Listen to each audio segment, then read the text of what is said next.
Hello friends, இனி நம்ம இந்த வீடியோவில் எதை பற்றி பேச போகிறோம் அப்படின்னு பார்த்தீங்கன்னா வந்துட்டு, நம்ம குட் பேட் அக்லி படத்தோட புக்கிங்ஸ் பார்த்தீங்கன்னா வந்து ஃபுல்லாக ரெட்டில் தான் போயிட்டுருக்கு அப்படின்ற ஒரு தகவல் வெளியாக இருக்குது.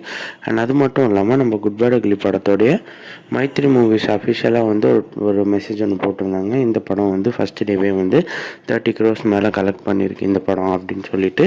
அண்ட் அது மட்டும் இல்லாமல் வந்து வெளியூர்களெல்லாம் பயங்கரமான கலெக்ஷன் பிச்சுக்கிட்டு போயிட்டுருக்கு. நம்ம அஜித் சாருக்கு இந்த மாதிரி ஒரு கலெக்ஷனு வேர்ல்டு சைடில் நடந்ததே இல்லை அப்படின்னு வந்து தகவல் வந்திருக்கு.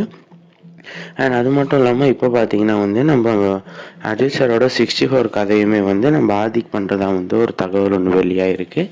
அண்ட் இப்போ பார்த்தீங்கன்னா வந்துட்டு நாங்கள் கூட வந்து திரும்ப இன்னொரு ஷோ வந்து புக் பண்ணிட்டு போகலாம் அப்படின்ற ஒரு பிளான் ஒன்று வச்சுருந்தோம்.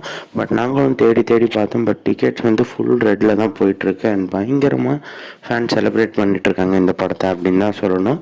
அண்ட் நிறைய ஃபேன்ஸ் நம்ம Vijay sir fans, Rajini sir ஃபேன்ஸ்லாம் பார்த்தீங்கன்னா வந்துட்டு இந்த படத்தை வந்து அவங்க படமாக கொண்டாடிட்டு இருக்காங்க அப்படின்னு தான் சொல்லணும். அண்ட் இந்த படம் வந்து எல்லா ஃபேன்ஸுக்குமே ஒரு பயங்கரமான ட்ரீட்டு.